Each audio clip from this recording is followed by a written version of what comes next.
بسم الله الرحمن الرحيم. الحمد لله رب العالمين، والصلاة والسلام على أشرف الأنبياء والمرسلين نبينا محمد وعلى آله وأصحابه أجمعين. أما بعد، قال الله عز وجل: اليوم أكملت لكم دينكم وأتممت عليكم نعمتي ورضيت لكم الإسلام دينا. সম্মানিত উপস্থিতি, আল্লাহ তাআলা আমাদের জন্য আমাদের দিনকে পূর্ণ করে দিয়েছেন। পূর্ণ করার অর্থই হচ্ছে এখানে এমন কিছু প্রবেশ করানোর সুযোগ নেই যা এর দিনের অন্তর্ভুক্ত নয়। যেমন বেদাতের বিরুদ্ধে আমরা কথা বলি না। কেন বেদাত করা যাবে না? বেদাত এই জন্য করা যাবে না, বেদাত করার অর্থ হচ্ছে এটা মনে করা যে রাসূলুল্লাহ সাল্লাল্লাহু আলাইহি ওয়াসাল্লাম দিন পূর্ণ করে যান নাই, আমি পূর্ণ করতেছি, আমার পূর্ণ করা হচ্ছে আমার দ্বারা, এটা মনে করা। কথা বুঝতে পারছি? আলহামদুলিল্লাহ। তখন বুঝতে পারছেন যে ইসলাম কমপ্লিট কোড অফ লাইফ, পূর্ণাঙ্গ জীবন ব্যবস্থা ইসলাম। ইসলামের প্রত্যেকটি জিনিস উত্তর আছে, সমাধান আছে, সমাধান আছে। এখন যদি কেউ এসে বলে তার একটা মনের মতো জিনিসকে ইসলামের আলোকে সাজিয়ে বলতে চায়, আমি সেটা কি নিতে পারবো কিনা? ধরেন এলজিবিটির বিষয়টা, আপনি বুঝতে পারছেন। কেউ যদি বলে যে এলজিবিটিকে ইসলামাইজেশন করেন, আমি কি এটা করতে পারবো? কিছু জিনিস আছে ইসলামাইজেশন করা যায় না, কিছু জিনিস আছে ইসলামের মৌলিক নীতির মধ্যে পড়ে, সেটাকে আমি মেনে নিতে পারি। যেমন ব্যাংকে ইসলামাইজেশন আপনি করতে পারবেন, ইসলামী নীতির ভেতরে কেন ইসলামী অর্থনীতির ব্যবস্থা আছে, ফুল, কোনো সন্দেহ নাই। কিন্তু আপনি যদি বলেন সুদী ব্যাংকে বলেন সুদের ঠিক রেখে ইসলামিক ব্যাংক করো, কেমন পারবো? বুঝতে পারছেন কথাটা? তো বর্তমান সময়ের একটা বার্নিং ইস্যু হচ্ছে ক্ষমতায় যাওয়ার রাজনীতি। ক্ষমতায় যাওয়ার রাজনীতি, রাজনীতি বিষয়টা আপনি সংজ্ঞা দেখেন। বিশ্বাস করেন আমি নিজে অনেক করছি এই বিষয়টা নিয়ে। বিশেষ করে আপনাদের সবার সামনে সবচেয়ে কাছে এখন কী জিনিস মানুষ খোঁজে? উইকিপিডিয়া। উইকিপিডিয়াতে মানুষ শতমের খোঁজে যে জিনিসটা কি বলছে। রাজনৈতিক ব্যবস্থা হলো, শোনেন রাজনীতি কী বলে, কোনো কাঠামো যা কোনো সমাজের মধ্যকার গ্রহণযোগ্য রাজনৈতিক পদ্ধতিসমূহকে সংজ্ঞায়িত করে। কিছু বুঝছেন না? এটা অনুবাদ করছে ইংরেজি থেকে, এত বোঝা সোজা নাকি? গুগল মামা যা অনুবাদ করে দিবে, আপনি এটা বোঝা এত কঠিন আছে, খবর আছে। কোনো সমাজের মধ্যকার গ্রহণযোগ্য রাজনৈতিক পদ্ধতিসমূহের সংজ্ঞায়িত করে, এই রাজনীতি হইল। রাজনীতিকে রাজনীতি ব্যাখ্যা করছেন আপনি। এটা বলছে প্লেটোর রিপাবলিক, এরিস্টটলের রাজনীতি, চাণক্যের অর্থশাস্ত্র, কনফুসিয়াসের লেখা তে এগুলি পাওয়া যায়। বুঝছেন তো আপনি? এগুলি ইসলামের মধ্যে কোনো পাওয়া যায় না। এটা আমার কথা বলে না, এটা উইকিপিডিয়াতে বলছে। বুঝছেন তো? এগুলি মিলবে না কোনো দিনে। কারণ আপনি এরিস্টটলের বা প্লেটোর যে আছে রিপাবলিক পড়ছেন কোনো দিন? প্লেটোর রিপাবলিক হচ্ছে এমন একটা ধারণা, দেশে কোনো শাসক থাকবে না, দেশে কোনো শাসক থাকবে না, স্বশাসিত, আমাদেরকে শাসন করব। পৃথিবীর কোথায় অস্তিত্ব আছে শাসক না একটা দেশ? দেখান তো আপনি।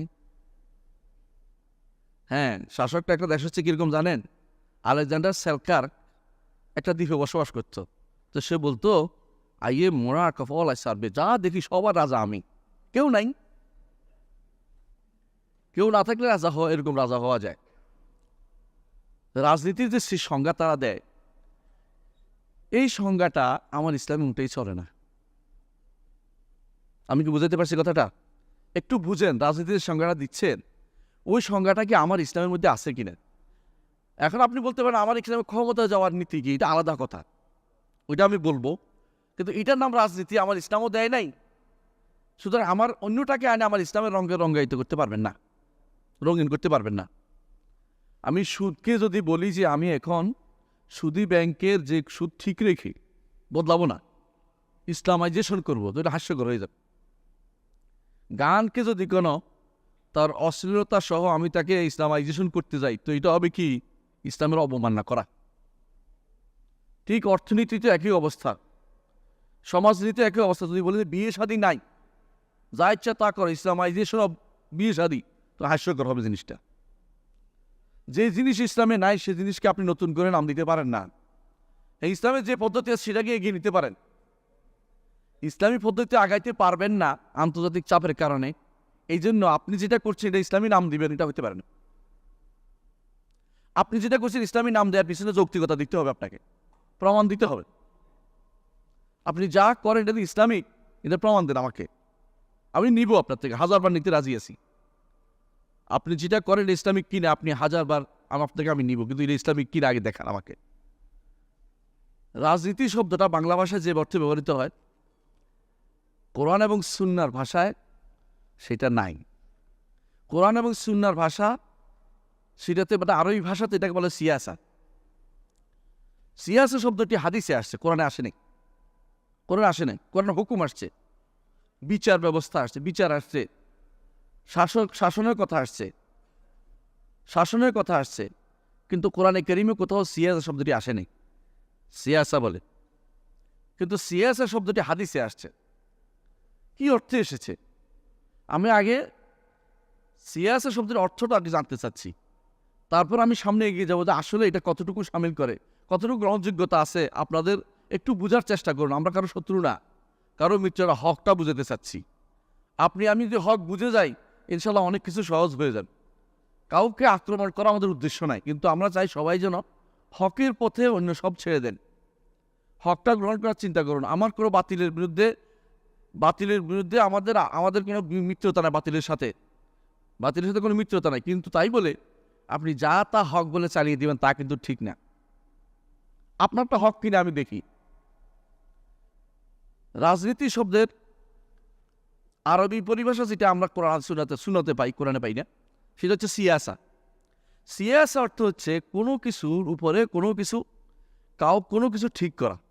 যেমন আপনি আমার মাইকটা ঠিক নেই, আপনি বলছেন ঠিক করে দিলাম, তোমার মুখের কাছে এনে দিলাম, এটা হলো সায়াসা, মানে ঠিক করছেন। লাইন নেয়, লাইন ঠিক করে দিয়েছেন, এটা হলো সায়াসা, সিয়াসা। বিল্ডিংয়ের ছাদ পড়ে যাচ্ছে, সোজা করে দিয়েছেন, সিয়াসা। বুঝছেন তো? এটা হলো পারিভাষিক, এটা হলো একবার আবিধানিক অর্থ। নষ্ট জিনিসকে ঠিক করার নাম হচ্ছে সিয়াসা। রাসূলুল্লাহ সাল্লাল্লাহু আলাইহি ওয়াসাল্লাম হাদিসে আসছে, কানাত বনু ইসরাঈল তাসুসুমুল আম্বিয়া কুল্লামা হালাকা নাবিয়্যুন।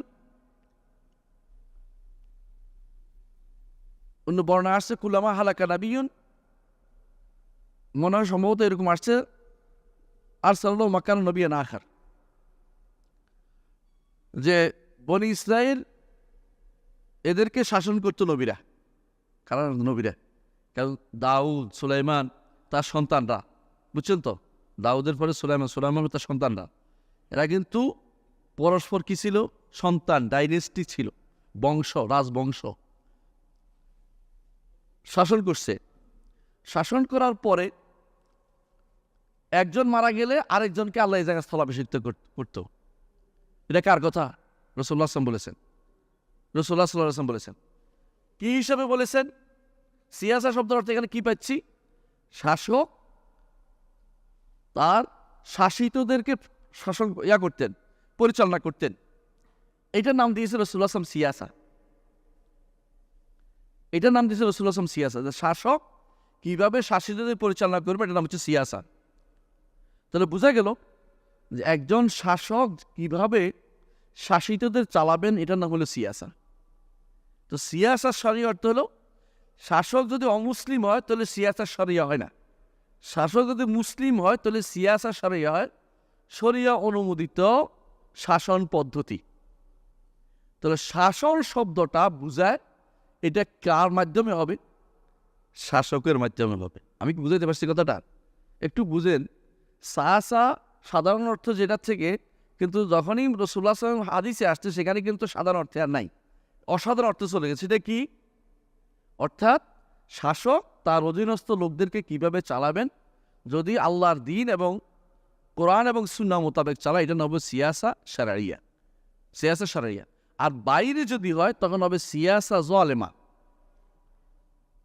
জুলুমকারী শাসক, বুঝছেন তো, সিয়াসা। কিন্তু সিয়াসা ব্যক্তি কেন্দ্রিক হলে সেটা হবে শুধুমাত্র নিজের গড় দৌড় ঠিক করা, নিজের ওঁট ঠিক করা, তার ওঁটের ব্যবস্থাপনা করা, তার গরুর ব্যবস্থাপনা করা, তার ঘরের ব্যবস্থাপনা করা, পরিবারের ব্যবস্থাপনা করা, অর্থাৎ যার যতটুকু সেখানে যেটা চালা, এটা নাম হলো সিয়াসা হয়ে যাবে। তখন নিচের অংশটুকু হবে আপনার অধীনস্থদের উপরে আপনার কর্মকাণ্ড পরিচালনা নাম হবে, সুন্দর করে কিভাবে তাদেরকে চালাতে পারেন নীতি একটা বানাইছেন, এটার নাম হবে সিয়াসা। কথা বুঝতে পারছি? এটা হলো আরবি সিয়াসা শব্দের অর্থ, যেটার সাথে বাংলা রাজনীতির কোনো মিল আমরা খুঁজে পাবো না।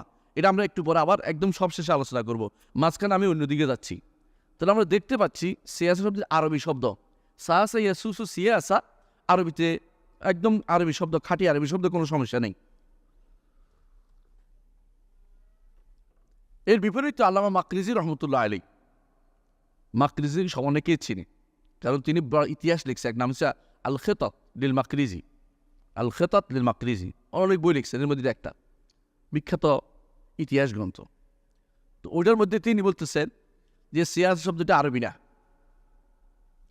তো কেন তিনি আরবি না বললেন? কারণ ওই সময়ে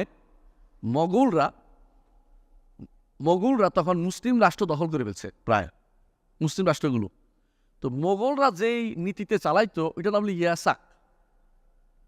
ইয়াসেক দিয়ে চালাইতো, অর্থাৎ চেঙ্গিস খান এমন কিছু নীতি লাফাত বিভিন্ন খান থেকে আনছে, এখান থেকে ওখান থেকে আইনে একটা নীতি বানাইছে, বলছে এটা দিয়ে চালাবো আমি রাষ্ট্র। তো এইটার নাম দিয়েছে তারা ইয়াসাক বা সিয়াসা। তো এইটা শুনে উনি বলছেন, একদম বড় আলেম, উনি বলছেন যে সিয়াসা আরবি না। অর্থ কি? তুমি যে সিয়াসা নিয়ে আসছো এটা আমাদের আরবি সিয়াসা না, তোমারটা তুমি বানায় সিয়াসা নাম দিছো। কথা বুঝে আসছে? দেখা গেছে 8ম শতাব্দীতে একটা লোক আমাদের কেটে নিষেধ করে গেছে, এটা সিয়াসা বলা যাবে না। যেটা কাফেররা বলে এটা সিয়াসা নাম দেওয়া অর্থ হচ্ছে আমি সিয়াসা শব্দটাকে অপমান করা, এটা শরীয়তের অনুদিত সিয়াসা নয়। তাহলে মূল কথা বুঝলাম যে সিয়াসা শব্দটি কোরআনে নাই, হাদিসে যে অর্থে আসছে এই অর্থে ব্যবহৃত হচ্ছে না, বরং এমনভাবে সিয়াটাকে এখন ব্যবহার হচ্ছে যেটা হচ্ছে যেটা যদি কোনো কাফেরা যে অর্থে ব্যবহার করছে, এই অর্থটা আমাদের সমাজে ব্যবহৃত নাই। সিয়াসা অর্থে রাজনীতি যে মূল শব্দটা এই অর্থে ব্যবহৃত নাই, যেটা ইসলামী রাজনীতি যেটাকে বলতে চাচ্ছি। এখন বলেন তাহলে সাহাবায়ে কেরাম কি করতো?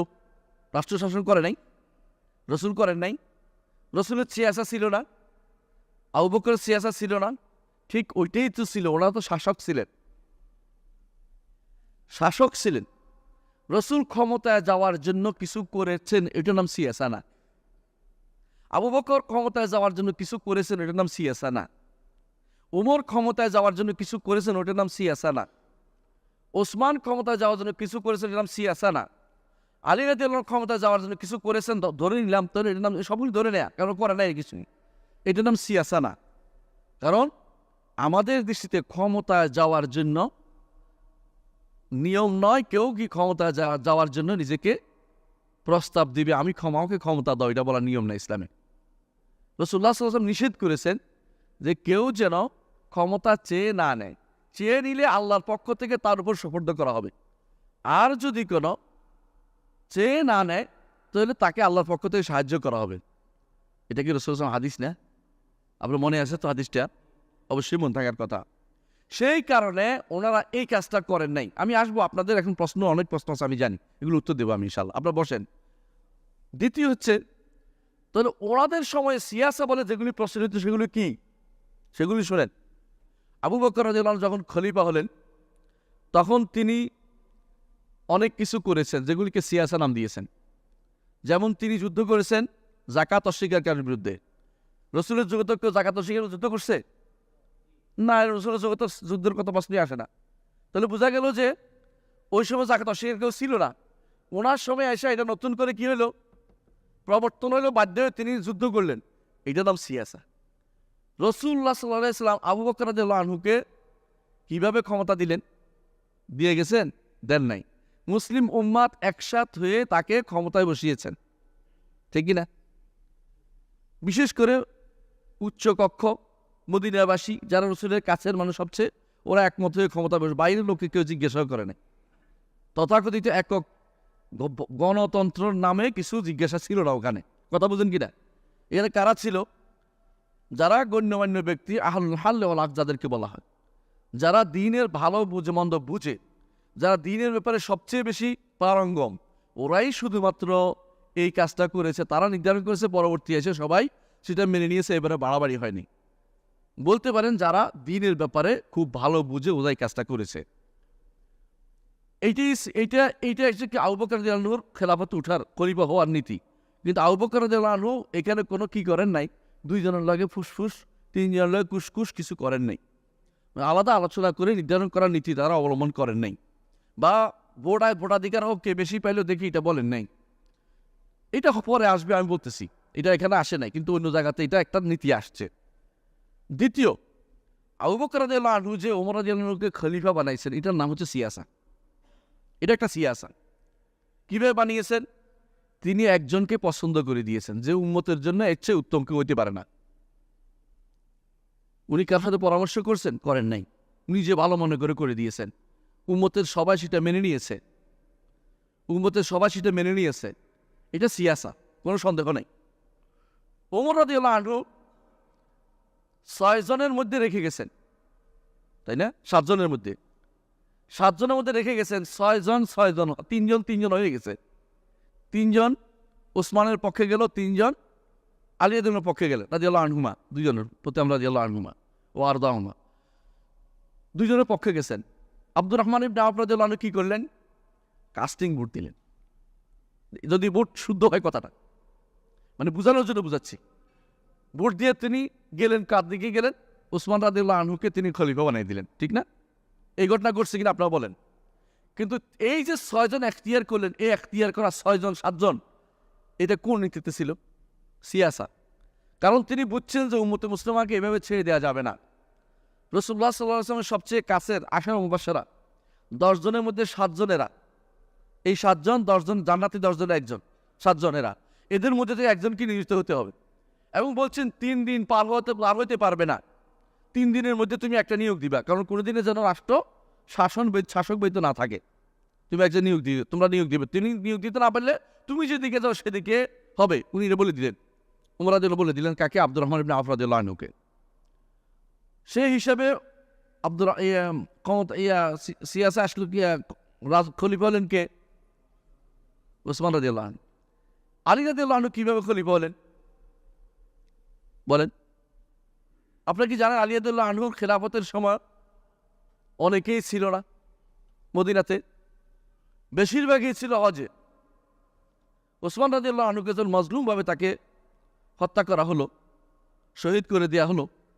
রাসূলুল্লাহ শহীদ এই জন্য বলছেন, রাসূলুল্লাহ সাল্লাল্লাহু আলাইহি ওয়াসাল্লাম শহীদ বলছেন এই জন্য, আগেই বলেছেন, শহীদ করে দেওয়া হলো। তখন মদিনাতে যারা ছিল এদের মধ্যে প্রভাব ছিল বিদ্রোহীদের। যারা আলী রাদিয়াল্লাহু আনহুকে, ওসমান রাদিয়াল্লাহু আনহুকে হত্যা করেছে, ওরাই জোর করে ধরে এনে ওনার পর জোর করেছে, আপনি হয় বয়াত করবেন না, আপনার খবর আছে। সবাই মিলে তো বাধ্য করছে ওনাকে অনেকটা। উনি করে এই অবস্থায় চাননি খলিফা হতে। যে অবস্থা কি পাগলামি, একজন খলিফাকে তোমরা মানুষ আবার বলছে খলিফা হইতে, আমি এখন কাদের কথা শুনবো? পরিবেশ খুবই ঘোলাটে ছিল। তারপরও তিনি যেহেতু রাষ্ট্রপ্রধান ছাড়া রাষ্ট্র চলে না, বাধ্য হয়ে তিনি মেনে নিয়েছেন এবং সেটার উপর চলেছেন। এখানে দেখেন, প্রথমটাই গণতন্ত্র বলবেন না, দ্বিতীয়টা না, তৃতীয়টা না, চতুর্থটা না, তো আপনি কোনটায় গণতন্ত্র বলবেন? যে জন্য আপনি কিলাকিলি করতেছেন, যেটা খুবই দরকার। গণতন্ত্রের বিরুদ্ধে কথা বললে মনে হয় যেন কোরআন শরীফ আলাদা করে ফেলেন, নাউযুবিল্লাহ, এরকম চিন্তা ভাবনা। এবং গণতন্ত্র যদি কোনো মনে করেন যে গণতন্ত্রটা কুফরি মতবাদ বললে মনে হয় যেন আল্লাহ এবার বোঝো আমার বোঝো কাফের, মানে আমার বোঝো কোনরা মেরে ফেলবে, এই ভয় আছে সবাই। এতই যদি আপনার ভয়, আপনি ইসলামকে নিয়ে কদ্দূর আগাবেন? গণতন্ত্রের বিরুদ্ধে কথা বলতে আপনি সাহস করেন না। গণতন্ত্র ঠিক রাখতে হলে আপনি অনেক কিছু পরিবর্তন করে ফেলেন। গণতন্ত্র ঠিক রাখার জন্য আপনি মেয়েদেরকে আপনি কর্মে ঢুকান, অথচ রাসূলুল্লাহ সাল্লাল্লাহু আলাইহি ওয়াসাল্লামের যুগে মহিলাদের কি কোনো মতামত নেওয়া হতো? রাসূলুল্লাহ সাল্লাল্লাহু আলাইহি ওয়াসাল্লাম বদরের যুদ্ধে থেকে মহিলাদের মত নিয়ে গেছিলেন? বদরের যুদ্ধে, কোনো যুদ্ধে আবু বকর রাদিয়াল্লাহু আনহুকে মহিলাদের মত নিছেন, ওসমান, আলী কেউ তো মহিলাদের মত দেন নাই। এমনকি 6 জনের মধ্যে কোনো মহিলা নাই, কিন্তু আপনার মহিলা লাগবেই, যেহেতু বাইরের লোকের চাপ, আমার মহিলা নাই, নিতেই হবে, নাহলে তো আমি থাকতে পারতেছি না, আমার তো রাজনীতি করতে অধিকারই দিচ্ছে না, সুতরাং আমার মহিলা নিয়েই আমাকে রাজনীতি করতে হবে। এটাই তো আমার এখন কাজ, মানে আমাকে ওই জায়গায় যেতে হবে, এই আশা, এটা আমাকে ছাড়া যাবে না। এটা হলো মূল কথা, যে আমাকে এই পদ্ধতিতে আগাইতে হবে, যে পদ্ধতি আমার জন্য আমার শত্রুরা রচনা করে দিয়েছে, সেই পদ্ধতি আমাকে বেছে বেছে নিতেই হবে। এই চিন্তা আমার মাথার ভিতরে আছে। এখন অন্য যাই হোক আমি সব ছাড় দেব, এই জন্য যতটুকু ছাড় দেওয়া দরকার দিব, কারণ আমাকে এর বাকি কোনো পদ্ধতি আমি মেনে নিতে পারছি না। আমি বুঝতে পারছেন কথাটা? তাহলে বোঝা গেল যে আপনি তখনকার দিনে সিয়াসা কি বলতো, আর আপনার সিয়াসা এক জিনিস হচ্ছে না। আবু বকর, ওমর, ওসমান রাদিয়াল্লাহু সব থেকে একটা সিয়াসা অবলম্বন করেছেন। ওসমান রাদিয়াল্লাহু কি সিয়াসা করেছেন বলতে পারেন, তো কাউকে নিয়োগ দিয়ে যান নাই। ওসমান রাদিয়াল্লাহু ঘটনা হচ্ছে এটাই, কিছু উদাহরণ দিচ্ছি। তিনি বলেছিলেন যে মুসহাফটাকে আমরা একসাথ করব, কোরআন, এটার নাম দিচ্ছে সিয়াসা। তখনকার সময় আলেমরা সিয়াসা বলছে। আজও ফেকার কিতাবে দেখেন সিয়াসা তো ওসমান, সিয়াসা ওসমান ছিল এটা, আগেকার মত ছিল এটা। ওট যদি হারিয়ে যায় তাহলে ওট ধরা নিষেধ। হাদিসে আছে, রাসূলুল্লাহ সাল্লাল্লাহু আলাইহি ওয়াসাল্লাম বলেছেন, কোনো ওট যদি হারিয়ে যায়, ছাগল হারিয়ে গেলে ধরতে বলছে, কারণ কেন? বাঘে খেয়ে ফেলবে, ছাগল বাঘে খেয়ে ফেলে, ন্যাককে খেয়ে ফেলে দৌড়ে আসা। এই জন্য কোনো ব্যক্তি ছাগল হারিয়ে যায়, আরেকজনকে বলছে তুমি একসাথ করে রাখো, কারণ ছাগল হারিয়ে গেলে যদি তুমি একসাথ না করো কেউ খেয়ে ফেলে। রাসূলুল্লাহ সাল্লাল্লাহু আলাইহি ওয়াসাল্লাম বলছেন, উটের ব্যাপারে বলছেন, উট ধরার কোনো কারণ নেই, উটের ন্যাকড়ে খেতে আসে না, উট দৌড়ায়, ভালো দৌড়াইতে পারে, বরং উটের ভালো আছে, বলছে তার সাথে তার খাবার আছে, যে দৌড়াইতে পারে, তোমার সমস্যা কোথায়? রাসূলুল্লাহ সাল্লাল্লাহু আলাইহি ওয়াসাল্লাম নিষেধ করছেন। কিন্তু ওসমান রাদিয়াল্লাহু আনহু বলেন যে উট ধরতে হবে, কারণ মানুষের ভিতরে আমানতদারি কমে গেছে। কেউ যদি ভালো পায় ওটা রেখে দাও, কারণ হচ্ছে নইলে অন্য কেউ পাইলে খেয়ে ফেলবে। এটা নাম হচ্ছে সিয়াসা। কারণ যে ইল্লতে রাসূল বলেছেন সেই ইল্লত এখন নাই, অন্য ইল্লত যোগ হয়েছে, এখানে অন্য কারণ যোগ হয়েছে। সেই কারণে ওসমান রাদিয়াল্লাহু আনহু বলছেন যে ওর যদি কোনো হারিয়ে যায়, ওর যদি পায় কেউ, কী করবে? তাহলে ধরে রাখবে, কারণ হচ্ছে অন্য কারো হাতে পড়তে পারে, যেখানে খারাপ হবে। তখন তিনি হারানো ওঠের জন্য একটা ভালো ব্যবস্থাপনা করছেন, নিজে কারণ নীতি ব্যক্তিকেন্দ্রিক না, রাষ্ট্রীয়ভাবে। হারানো ওঠে এখানে তাক রাখা হবে, মালিক এসে এরপরে নিয়ে যাবে তার প্রমাণ দিয়ে, এর যে কোনো জিনিস হারানো জিনিসের মতোই। তো তিনি এটা করেছেন, এটার নাম দিচ্ছে তখন সিয়াসা। তো দেখা গেল একটা রাষ্ট্রপ্রধান যা করে এটার নাম সিয়াসা, প্রজারা যা করে এটা সিয়াসা বলা হয় না। আপনি বুঝতে পারছেন কথাটা? প্রজারা যদি ব্যক্তিগত কাজ করে এটার নাম সিয়াসা, লুগাবি অর্থে, আবিধানিক অর্থে। রাষ্ট্রপ্রধান যেটাই করে ওইটার নাম হচ্ছে সিয়াসা, যদি শরিয়া বিরোধী না হয়। শরিয়া বিরোধী না হয়, শরিয়ার বিরোধী হলে এটা ইসলামের শরীয়তে সিয়াসা বলা হয় না, তখন এটাকে বলা হয় জালেমা, জুলুম করছে। যেমন বনি উমাইয়াদের মধ্যে একটা জুলুম খুব প্রসিদ্ধ ছিল। কি প্রসিদ্ধ জুলুম ছিল কেউ জানেন? ইসলামের দৃষ্টিভঙ্গি হচ্ছে, কেউ যদি ইসলাম গ্রহণ করে তার থেকে আর কোনো জিজিয়া নেওয়া হবে না। অমুসলিমরা যদি আমাদের থেকে, যে আমরা তোমাদের নীতি মেনে নিলাম, তখন জিজিয়া দিয়ে তাকে ছেড়ে দিতে হতো, তার সমস্যা নাই, তাকে দেখাশোনা আমি করবো। বনি উমাইয়ারা তাদের দেখলো যে মানুষ অনবরত ইসলাম গ্রহণ করছে, তখন তাদের রাজ্যের আয় কমে গেল, রাষ্ট্রের আয় কমে গেল। তখন তার সিদ্ধান্ত নিল যে না, যার উপর একবার জিজিয়ার পথ এসে গেছে, সে জিজিয়া দিতে হবে, সে ইসলাম গ্রহণ করলেও মাফ হবে না। এইটা বন্ধ করছে কে? উমর ইবনে আব্দুল আজিজ এসে তিনি বলছেন যে ইন্নাল্লাহ লাম ইউরসিল নাবিয়াহু জাবিয়ান ওয়া ইন্নামা ইউরসিলুহু ওয়া ইন্নামা আরসালাহু নবিয়ান ও রাসূলান, রাসূলকে খাজনা উসুলকারী পাঠান নাই, সুতরাং আমি এখন তো এটা বন্ধ করবো, নবী রাসূল হিসেবে পাঠিয়েছেন তাকে, তখন তিনি বন্ধ করে দিয়েছেন। এটা ওমর ইবনে আব্দুল আজিজ রাহমাতুল্লাহ আলাইহি। এর বাইরে বনু উমাইয়াদের খারাপ কাজ খুব কমই দেখাতে পারবেন। মানে আমি কি জন্য বলছি পরে বুঝবেন আপনারা। হ্যাঁ, খারাপ কাজ হয়েছে, যেটা হয়েছে যেগুলো, এগুলির থেকে বনু আব্বাসের মধ্যে আরও বেশি হয়েছে, হিসাব করলে এর চেয়ে বেশি হয়েছে।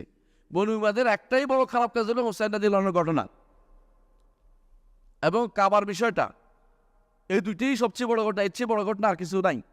কিন্তু তাদের দ্বারা সারা বিশ্বে ইসলামকে প্রচার প্রসার হয়েছে।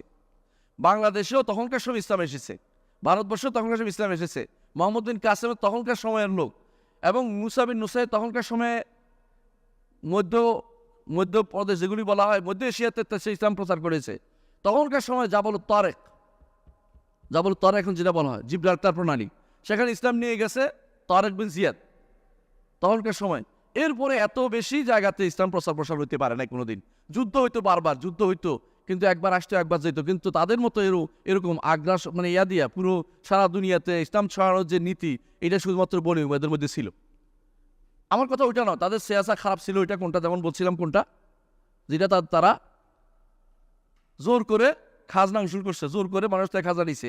এই মুসলিম হওয়ার ইসলাম গ্রহণ করার পর খাজনা উসুল করার নিয়ম নাই, জাকাত নিতে হয়, জোর করে টাকা নিতে হয় না তাদের থেকে, কারণ তারা তো ইসলাম গ্রহণ করে ফেলেছে। তাহলে দেখা গেল যে ইসলামের দৃষ্টিতে, খেয়াল করেন, ইসলামের দৃষ্টিতে যেটা হচ্ছে সিয়াসা, এটা অন্যের দৃষ্টিতে বর্তমান জমানা এটার নাম সিয়াসা নয়, এটা আরেকটা হয়ে গেছে। অবস্থার পরিবর্তনে যখন অন্য কিছু অর্থ হয়ে যায়, শরীয়ত কিন্তু হুকুম একটা থাকে না। আমি আরেকটা উদাহরণ দিব আপনাকে বুঝবেন। ধরেন এই যে ওসিলা একটা শব্দ আছে, ওসিলা একটা শব্দ আছে, ওসিলা, ওসিলা ধরা, এখন আমাদের সমাজে আছে ওসিলা ধরা। ওসিলা ধরা কথাটা আরবদের মধ্যে প্রচলিত ছিল না। আপনি প্রাচীন প্রত্যেকটা ডিকশনারি খুঁজে দেখেন, ওসিলা অর্থ পাবেন কোরবা, নৈকট্য। কিন্তু এখন ওসিলা অর্থ কি বুঝে? মাধ্যম ধরা, ঠিক না? এখন যদি আমি বলি যে আল্লাহ বলছে অবতাগু ইলাইল ওয়াসিলা, সুতরাং মাধ্যম ধরতে বলছে, তাহলে আমি কোরআনের তাহরিফ করব, বিকৃতি সাধন করব। ঠিক সিয়াসা শব্দের অর্থ যদি আমি, ইসলামিক সিয়াসার অর্থ যদি আমি এখন বর্তমান রাজনীতির ভুল করি, তাহলে আমি অবশ্যই রসুলের হাদিসের বিকৃতি করব, এবং আবু বকর ওমর ওসমান রাদিয়াল্লাহু কর্মকাণ্ডই বিকৃতি করলাম, এবং আমি শত শত আলেম যে বই লিখেছে তাদের গ্রন্থের বিকৃতি করলাম। কারণ আমি আমার মনের জিনিসটাকে কোরআন এবং হাদিসে ঢুকিয়ে দিচ্ছি, সাহাবাদের আমল ঢুকিয়ে দিচ্ছি, তাবেঈদের আমল ঢুকিয়ে দিচ্ছি, কিতাবের মধ্যে ঢুকিয়ে দিচ্ছি, যেটা আমাদের পূর্বসূরীরা এটা কোনোদিন এই অর্থে ব্যবহার করেন নাই। আমি কি কথাটা বুঝাইতে পারছি আপনাদেরকে? উদাহরণ দিয়ে বুঝাইলাম, একটু বোঝার চেষ্টা করুন, এটা সহজ হবে জিনিসটা। আছে পরবর্তীতে এসে আমি অনেকগুলো ফোকাহাদের দৃষ্টিতে, ফকিহদের দৃষ্টিতে কোনটার নাম সিয়াস আমি এটা উল্লেখ করবো। এখন এতক্ষণ কার দৃষ্টিতে বলছি? আহলে হাদিসদের দৃষ্টিতে, হাদিসের দৃষ্টিতে কিভাবে সিয়াসা, এবং সাহাবাদের মধ্যে খলিফার দৃষ্টিতে কোনটা সিয়াসা ছিল। ফকিহদের দৃষ্টিতে সিয়াসা হচ্ছে এমন কোনো কাজ করা যা রসুল করেন নাই, কিন্তু এমন করা কাজ করা যা রসুল করেন নাই, ওহী নাজিল হয় নাই, কিন্তু শরীয়তের বিরোধী হইতে পারবে না। রাষ্ট্রপ্রধান কর্তৃক এমন কোনো কাজ করা। তারা উদাহরণ হিসেবে দিয়েছেন কি? মুসহাফ, আবু বকর যেটা করেছেন। তারা উদাহরণ দিয়েছে আলী রাদিয়াল্লাহু যেটা করেছেন। আলী রাদিয়াল্লাহু কি করেছেন? বাগীদের বিরুদ্ধে যুদ্ধ করেছেন। রসুলকে বাগীদের বিরুদ্ধে যুদ্ধ করছে? রসুল কি কোনো বিদ্রোহীর বিরুদ্ধে যুদ্ধ করছে? করে নাই। তো আবু বকর সর্বপ্রথমটা করছে কে? খারেজের বিরুদ্ধে যুদ্ধ করছে কে? আলী রাদিয়াল্লাহু।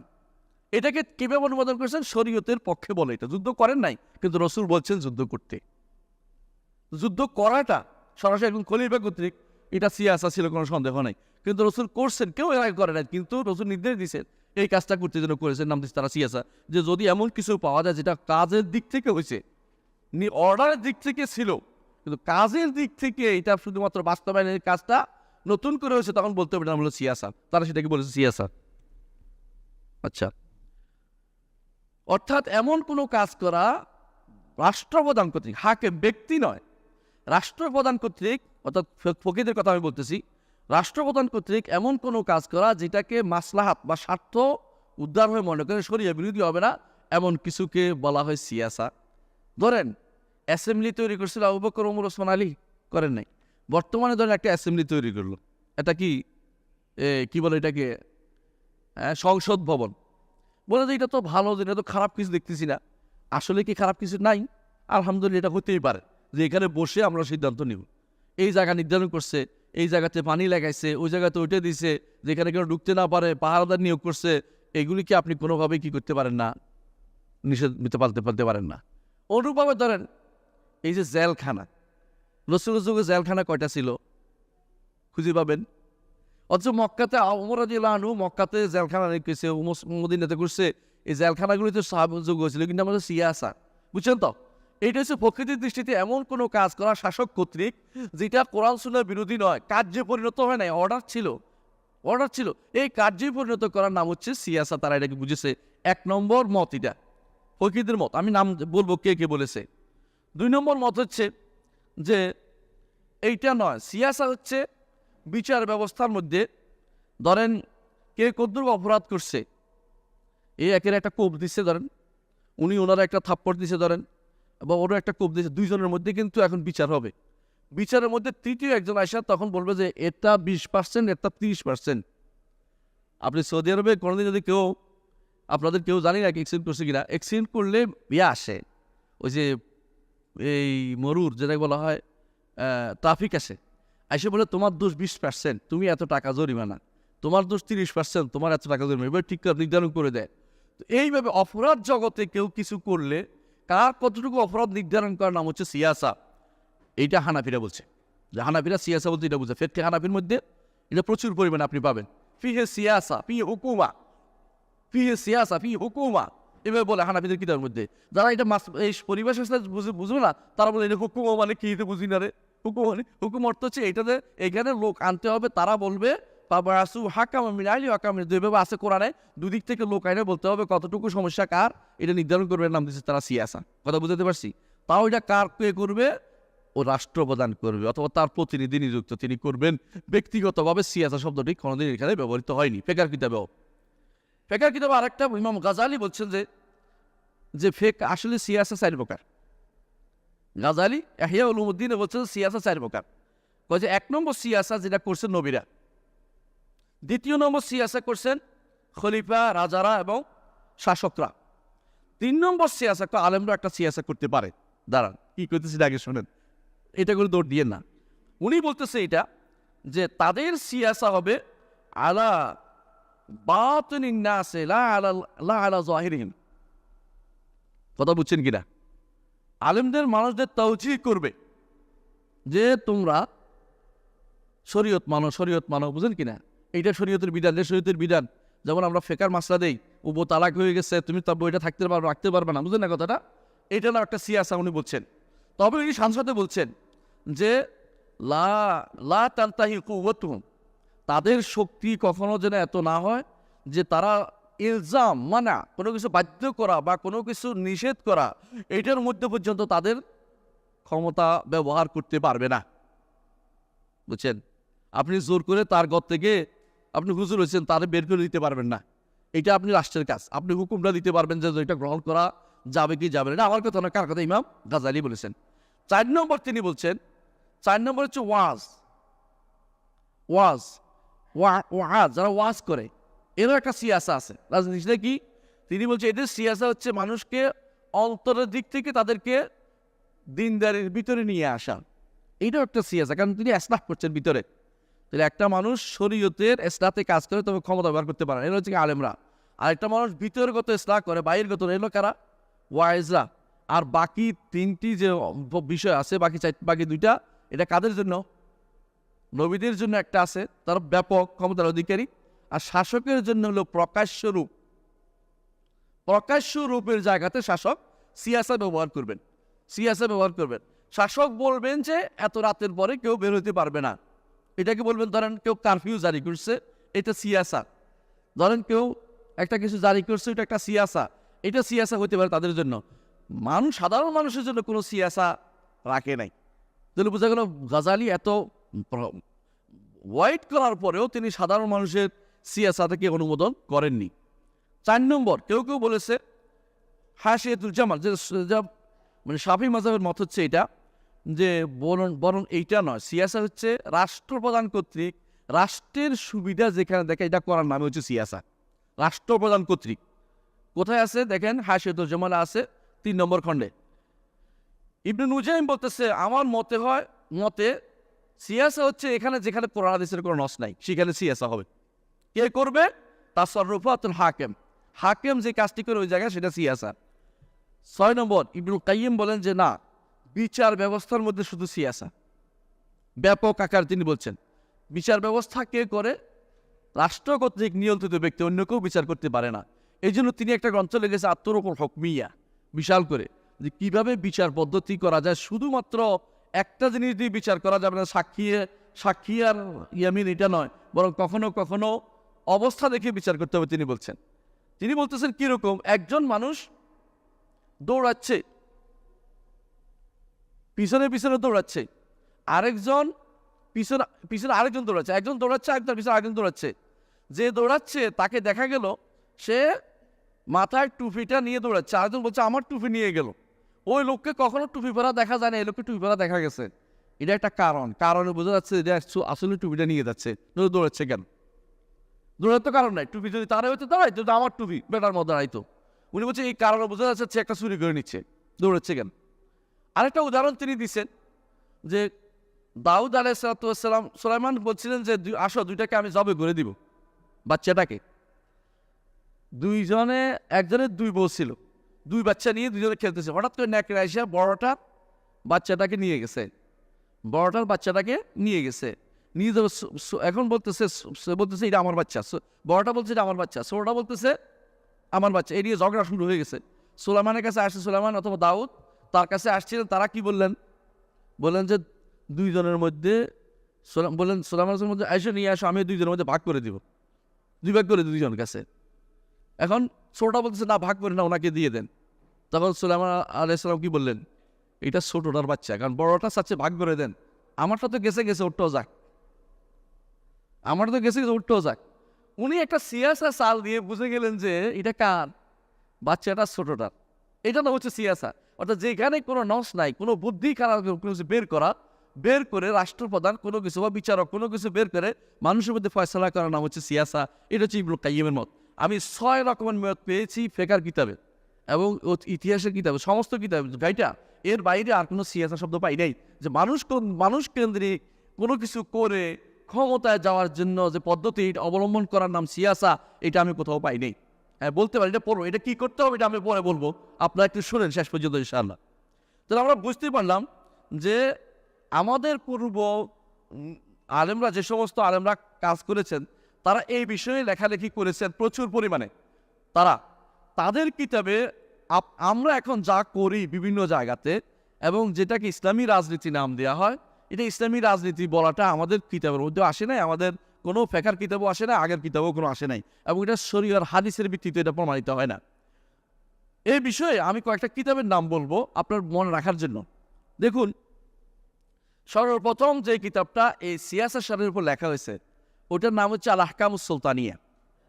আল আহকাম আস-সুলতানিয়া, এটা কার লেখা? ইমাম মাওয়ারদির লেখা, 485 জিতে।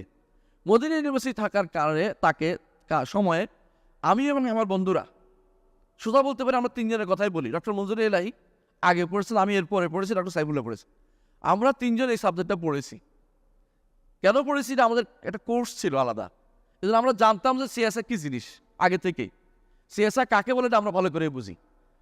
এই জন্য আমাদের মদিনা ইউনিভার্সিটিতে একটা ডিপার্টমেন্টে আছে, একটা হচ্ছে কাদা বিচার ব্যবস্থা, একটা হচ্ছে সিয়াসা আলাদা, আর একটা হচ্ছে ওসুলে ফেকা, আরেকটা হচ্ছে ফেকা। এই চারটা শরিয়া কুলিয়ার শরিয়ার ভিতরে 4টা কি আছে ডিপার্টমেন্ট আছে, আলাদা বিভাগ আছে, বুঝলেন কিনা? অনুষদের ভিতরে 8টা বিভাগ আছে। সিয়াসা সে একটা বিভাগ, এখানে আমি করলে হবে না, এখানে এটা পড়ানো হয়। আমাদের পূর্বসূরীরা এরপরে বই লিখেছে, শত শত বইয়ের মধ্যে আমি কয়েকটা নাম বলবো। 1 নম্বর লিখেছে আহকামুস সুলতানিয়া, ইমাম আল মাওয়ারদি, 450-এ তিনি মারা গেছেন। এর আগে বই আকারে ছিল, ফেকার কিতাবে ছিল, ফেকার কিতাবের ভিতরে লেখা হতো, ওনারা আলাদা করেছেন। এরপর লিখেছেন আহকামুস সুলতানিয়া আবু ইয়ালা আল ফাররা। তারপর লিখেছেন আবুল মাআলি আল জুওয়াইনি, বিখ্যাত, 478-এ। ইমাম ইবনে জামা লিখেছেন 733-এ। এরপরে 733-এ চলে গেলাম কেন? এর মাঝখানে কিন্তু ইবনে তাইমিয়া লিখছেন আসিয়াসাতুশ শারঈয়া, ইবনে তাইমিয়া লিখছেন আসিয়াসাতুশ শারঈয়া, ইবনুল কাইয়িম লিখছেন। এদেরটা বাদ দিয়ে আমি শুধু অন্যদের কথাই শুধু বলে যাচ্ছি, যারা অন্যরা আমাদের কথা বলতে ওয়াহাবিদের কথা বলতে পারে, এর জন্য বলতেছি। তো হুসনুস সুলুক লিখছে মুহাম্মদ আল মুসালি, 774-এ। ইবনুল মেবরাদ লিখেছেন 909 লিখেছেন তাওদীহু তুরুকুল ইস্তিকামা ফি বায়ান আহকামিল ওয়ালায়াত ওয়াল ইমামা আল ওয়ালায়াত লি আবিল আব্বাস ওয়াল শুরুসি, তিনি লিখেছেন মালিকি মাযহাবের, তিনি লিখেছেন রিসালাতুন ফিল ইমামাতিল উযমা আলী মুহাম্মদ মাইয়ারা, তিনি এটার উপরে লিখেছেন মালিকি মাযহাবের। আল আজউবাতুল হিসান ফিল খলিফাতি ওয়াস সুলতান লি আব্দুল কাদের আল ফাসি, মালিকি মাযহাবের। ওনারা সবাই কিন্তু এই বিষয়ের উপর গ্রন্থ লিখেছেন। আলাদা গ্রন্থ লিখেছেন কেউ আদাবুল কাদি নামে, হানাফিরা লিখেছে। তারপরে আদাবুল জাসাসের কিতাবে সরা করেছেন কেউ সদরুল শহীদে, রওদাতুল কোদাত সোমনানি, সেনওয়ানুল কোদা আদাবুল সরুজি লিখেছেন, মঈনুল হুকাম লিখেছেন, সিয়াল আউজাই সায়ার রাদ্দু আলা সিয়াল আউজাই, মাহমুদ ইবনে হাসানের কিতাব, এগুলি যদি আমরা দেখি শত কিতাব। আমি শুধু নামগুলি সবগুলি বলার মতো সময় আমার হাতে নাই। আমি শুধু একটা কথাই বললাম যে যুগে যুগে আমাদের ফকিরা, আমাদের আলেমরা এই বিষয়টা এমনি ছেড়ে দেন নাই যে আপনি এখন নতুন করে চিন্তা করে বের করবেন। চিন্তাবিদ লাগবে যে আমি কোরআন সুন্নাহ না, আমি এখন ইউরোপিয়ান চিন্তাকে নতুন করে ঢেলে সাথে বাঁচাবো, কীভাবে সিয়াসা শরিয়া নতুন করে দিতে পারি, ওটা ইসলামে গ্রহণ করবে না। কারণ আপনার এটার মধ্যে কি আছে? ভিতরে বিষ আছে। আপনি মধু বলে আমার কি খাওয়াইছেন? বিষ খাওয়াচ্ছেন। আপনার ওই বিষ আমি নিতে পারবো না, কারণ এই বিষ নিলে আমার মধু ঠিক থাকে না। সুতরাং আপনাকে জানতে হবে যে আমাদের পূর্বপুরুষরা কি বলছে, এটা আগে শুনে নেই, তারপরে আমাকে চিন্তা করতে হবে এটা ইসলামী শরিয়ার, এটা কি ইসলামী শরিয়ার সিয়াসা কিনা, এটা আগে জেনে নেওয়া দরকার। আমি কি বুঝাতে পারছি কথাটা? আসেন, সিয়াসা ইসলামী শরিয়তে কোন জিনিস নয়, যা ঢুকতে পারবে না বলে আলেমরা বলে দিয়েছেন। 1 নম্বর হচ্ছে অকাট্য বিধানের ক্ষেত্রে কোনো সিয়াসা চলবে না। অকাট্য বিধান, 5 ওয়াক্ত সালাতকে 6 ওয়াক্ত করতে পারবেন না, বুঝছেন তো? 5 ওয়াক্ত সালাতকে কমায় 3 ওয়াক্ত করতে পারবেন না, সিয়াসা চলবে না। 2 নম্বর হচ্ছে ইবাদত যেগুলি আছে এগুলিতে অকাট্য বিধান ছাড়া ইবাদত যেগুলি আছে এগুলিতে কোনো সিয়াসা চলে না। 3 নম্বর হচ্ছে শরীয়তে যা নির্ধারণ করে দিয়েছে, ধরেন কি নেশাব দিছে না, জাকাতের নেশাব, এখন নতুন করে আপনি সিয়াসা দিয়া পার্সেন্টেজ কমায় দিয়া সালাই করতে পারবেন না। শরীয়তে হারাম করে দিছে, অকাট্য জিনিস হারাম করছে, কি সুদ হারাম, আপনি এটাকে যদি কোনো বলবেন সুদ তো না, এটা কি ইন্টারেস্ট, ওই সমস্ত চালাকি চলবে না, সিয়াসা করে এগুলি চালাতে পারবেন না আপনি। শরীয়তে আপনাকে কাদায়া সুলতানিয়া ফতোয়া দেওয়া নিষেধ করছে, রাষ্ট্রপ্রধানের ব্যাপারে ফতোয়া দিতে পারবেন না। বুঝেন কিনা কথাটা? অর্থাৎ আপনার ফতোয়া কোথায় চলবে? যে আপনার কাছে ফতোয়া চায়, কিন্তু আপনার ফতোয়া দিয়া রাষ্ট্র পরিচালনা করবেন, এটা ইসলাম বলে নাই কোথাও। অর্থাৎ রাষ্ট্রপ্রধানের উপরে ব্যক্তির ফতোয়া চলবে না, এটা ইসলামী রাষ্ট্রে নাই। এই জন্য ওমর রাদিয়াল্লাহু আনহুর বিপক্ষ মত ছিল ইবনে আব্বাসের 3 তালাকের মাসালায়, কিন্তু ওমর রাদিয়াল্লাহু আনহুর বিপক্ষে তিনি ফতোয়া দেন নাই। অর্থাৎ কাদায়া শারঈয়া যেগুলি সিয়াস কাদায়া সুলতানিয়া, রাষ্ট্রীয় কাজে ব্যক্তিগত ফতোয়া চলবে না। এটা ইসলামের স্বতঃসিদ্ধ নিয়ম যে সিয়াসা শারঈয়া নাম দিয়ে আপনি এটা চালাতে পারবেন না। ওদের দায়িত্ব, এটা করা আপনার দায়িত্ব না, ব্যক্তিগত এটা করতে পারবে না। 6 নম্বর হচ্ছে ওলায়াত খাসা, স্পেশাল যে জায়গায় আছে, বিশেষ দায়িত্ব যেগুলি আছে এগুলি সিয়াসা শরিয়া চালাতে পারবেন না। আপনাকে স্পেশাল দায়িত্ব দিছে, যে রাষ্ট্রের পক্ষ থেকে আপনাকে দায়িত্ব দিছে যে এখানকার তুমি জাকাতগুলি নিয়ে আসো। আপনি সিয়াসা নির্ধারণ করলেন, জাকাত না নিয়ে টাকা নিলে কেমন হয়, সিয়াসা করে নিয়ে, ওটা চলবে না। স্পেশাল দায়িত্ব আপনার এখানে কোনো রকম হস্তক্ষেপ করা চলবে না। যদি বোঝা গেল যে এই যে জায়গাতে সিয়াসা চলে না। আসেন, সিয়াসা শরিয়া কোথায় আছে, কোন জায়গায় সিয়াসা শরিয়া হয়, আমাদের ইমামরা বলে দিয়েছেন। 1 নম্বর হচ্ছে আল ওয়ালায়াতুল আম্মা, রাষ্ট্রপ্রধানের ব্যাপার এবং তার অধীন যে সমস্ত কাজ হয়, যেমন রাষ্ট্র কিভাবে চলবে এবং রাষ্ট্রপ্রধানের দায়িত্ব কি, তার কর্তব্য কি, রাষ্ট্রপ্রধানের কি অধিকার। 2 নম্বর সাধারণ মানুষের কি অধিকার এবং সাধারণ মানুষের উপর রাষ্ট্রপ্রধানের কি দায়িত্ব। বুঝছেন কিনা? এইভাবে তারা লিখে গেছে প্রত্যেকে বইয়ের মধ্যে, আমি শুধু ওখান থেকে হেডিংগুলি উল্লেখ করতেছি। অর্থাৎ বর্তমান যেটাকে বলা হয় আর নিজামুদ দস্তুরি বা শাসনতান্ত্রিক, কি বলে, শাসন ব্যবস্থা, রাষ্ট্রনীতি যেটাকে বলে, শাসন নীতি যেটাকে বলে, শাসন ব্যবস্থা যেটাকে বলে, এইটা 1 নম্বর। 2 নম্বর হচ্ছে বিচার ব্যবস্থা। এটা সিয়াসা শরিয়া, আমাদের সিয়াসা শরিয়া এটা আছে, সিয়াসা শরিয়া, কিন্তু এটা কার হাতে? রাষ্ট্রপ্রধানের হাতে। 3 নম্বর নিজামুল মালি, অর্থনৈতিক ব্যবস্থা, কার সিয়াসা শরিয়া এখানে চলে, কার কথা অনুসারে চলবে? উপরস্থ, উনি চালাবেন যিনি ক্ষমতায় আছেন। 3 নম্বর অর্থনৈতিক, ইকতিসাদি, অর্থনীতি বিষয় ব্যবস্থা। একটা আর্থিক ব্যবস্থাপনা, একটা অর্থনৈতিক ব্যবস্থা, ভিন্ন আছে, দুইটা ভিন্ন জিনিস। অর্থাৎ যেটা বিশাল নিয়ে, পরিধি নিয়ে যেটাকে চলে। আরেকটা 5 নম্বর হচ্ছে অপরাধ ব্যবস্থাপনা।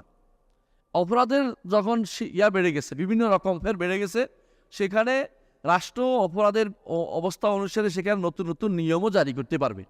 ধরেন এক সময় ট্রাফিক আইন ছিল না, এবং ট্রাফিক লঙ্ঘন করলে যে নীতি অবলম্বন করবে, এটা কি কোরআন সুন্নাহ খুঁজতে হবে? এটা কোথায় খুঁজবে? রাষ্ট্রপ্রধান বিচার ব্যবস্থা করে দিবে, রাষ্ট্রপ্রধান করবে, এটা সংসদে পাশ হবে, আলোচনা হবে, এটা হচ্ছে কি দস্তুর, মানে এটাকে বলা হয় কাজাই, নিজামুল কাজাই। এখানে তাদের বিচার ব্যবস্থা চলবে, যেটা বলা সিয়াসা শরিয়া চলবে। 6 নম্বর আন্তর্জাতিক সম্পর্ক অংশ। আপনি সবসময় একই নীতি চলতে পারবেন না আন্তর্জাতিকভাবে, কখনো একই শত্রু হবে, কখনো মিত্র হবে। আপনার দেশের স্বার্থ অনুসারে, মুসলিম দেশের স্বার্থ অনুসারে এটা পরিবর্তন করার বিষয়টা কার হাতে? রাষ্ট্রের হাতে। ওই জায়গাটুকু আপনাকে বলা হয় সিয়াসা শরীয়ত অনুসারে চলবে। 7 নম্বর, নিজামুল ওসারি। কিছু জায়গাতে, বর্তমানে কিছু জায়গাতে যেমন কোর্টের এই কাজগুলি ওই কাজগুলি, একটা মেয়ে মাজলুম হতে পারে, এই জন্য কোর্টে গিয়ে তার তালাক চাইতে পারে। এই নীতিটা আপনি কোথাও পাবেন না। এটা এখন কোর্টের নীতিতে তালাক চাওয়ার নীতিটা আপনি এখন পাচ্ছেন। এইটা যদি কোনো নির্ধারণ করে যে এতদিনের মধ্যে না হলে, এত বছর না করলে, সে মেয়ের খবর না নিলে, স্ত্রীর খবর না নিলে তার এটা আছে, এটা রাষ্ট্র করতে পারে, ক্ষমতা আছে। কোনো শরিয়া বিরোধী কিছু না হয়, রাষ্ট্রীয় ক্ষমতা আছে। বিয়ে ভেঙে দেওয়ার ক্ষমতা তাদের আছে। এইটা বিয়ে ভেঙে দেওয়ার ক্ষমতা রাষ্ট্রের আছে, যে বিয়ে ভেঙে দিলাম। যেভাবে এরা যেহেতু শরিয়া মোতাবেক চলতেছে না বা এদের এই সমস্যা, তাদের বিয়ে ভেঙে দিলাম। ধরেন একজন ইমানদার আছে, একজন কি আছে, কাফের হয়ে গেছে, সেখানে কিভাবে চলবে? এটা এখন নীতি অনুসারে রাষ্ট্র এটা কীভাবে চালাবে সেটা নীতি বের করতে পারে সম্পূর্ণ, এটাতে কোনো সমস্যা নেই। 8 নম্বর, এমন কোনো জায়গাতে এবাদতের ক্ষেত্রে কখনো কখনো ঢুকে, কোন জায়গা যেখানে আরেকজনের ক্ষতি করা হয়। রাস্তার মাঝখানে মসজিদ বানাই ফেলছেন, সরকারি জায়গাতে মসজিদ বানায় আপনি শুরু করে দিচ্ছেন আজান দেয়া। এইটাতে আপনি বাধ্য হয়ে সেখানে সরকার সেখানে সিয়াসা সারিয়ে ঢুকতে পারে যে তুমি এবাদত হলেও তুমি তো আরেকজনের দরার করতেছ। লা দরারা ওয়ালা দেরারা, অর্থ কি? ক্ষতি করা যাবে না, অর্থাৎ নিজে কারো ক্ষতি করতে পারবেন না, আবার বিপরীতেও ক্ষতি করতে পারবেন না। বিপরীত ক্ষতি করছেন নি, আপনার ক্ষতি করছে বলে আমি ক্ষতি শুরু করে দিলে করতে পারবেন না। আপনার জন্য রাষ্ট্র আছে, বিচারে যাবেন, সেখানে আপনাকে হিসাব নিকাশ করতে হবে, সেখানে আপনাদের হিসাব দিবে। এই হচ্ছে আমাদের মৌলিকভাবে সিয়াসা সারিয়া যাকে বলে। আমি কিন্তু অনেকগুলো ক্ষেত্র উল্লেখ করেছি। আপনি কি এখানে পেয়েছেন রাষ্ট্রপ্রধান রাষ্ট্র ক্ষমতায় যাওয়ার জন্য পদ্ধতিটা সিয়াসা শরিয়া নাম দিছে? দেয় নাই। কেন? এই পদ্ধতিটা, ক্ষমতা যাওয়ার এই পদ্ধতিটাকে সিয়াসা শরিয়া আমাদের কিতাবে লেখে নাই। এবং এটা রাসূলুল্লাহ সাল্লাল্লাহু আলাইহি ওয়াসাল্লাম যে বলেছেন, বনি ইসরাঈল, তার হাদিসের মধ্যে এটা উল্লেখ, বনি ইসরাঈলকে চালাতো কারা? নবীরা শাসন করতো, তাদের ব্যাপার শুনে দেখতো। একজন নবী গেলে আরেকজন নবী তার জায়গায় আসতো। কেন? যাতে করে বনি ইসরাঈল দেখাশোনা করতো। কারণ বনি ইসরাঈল আপনারা জানেন সুলাইমান আলাইহিস সালামের পরে 2 ভাগ হয়ে যায় তার রাজত্ব, বিশাল রাজত্ব। এক ভাগ দেখাশোনা করতো, এদেরকে বলতো কোদাত, বিচারকরা। আর এক ভাগ দেখাশোনা করতো, এদেরকে বলা হুক্কাম, শাসকরা। বিচারকদের শুধু বিচারক দিয়ে তারা বিচারক নাম দিয়ে তাদেরকে। এই 2 ভাগে, অর্থাৎ এই নামটা ভিন্ন কিন্তু কাজ একটাই, 2 শাসক, 2 ভাগে ভাগ হয়েছে। রাহবাম, ইয়ারবাম, 2 জন ছিল। সুলাইমান আলাইহিস সালাম 2 ছেলে ছিল, রাহবাম, ইয়ারবাম। একজনে এই রাজত্ব করতো, একজন আরেক রাজত্ব করতো, 2 রাজত্ব করতো। কিন্তু তাদের মধ্যে অনেক নবী এসেছে। রাসূলুল্লাহ সাল্লাল্লাহু আলাইহি ওয়াসাল্লাম কি বলেছেন? বনি ইসরাঈলে 70,000-এর বেশি নবী এসেছে বনি ইসরাঈলী।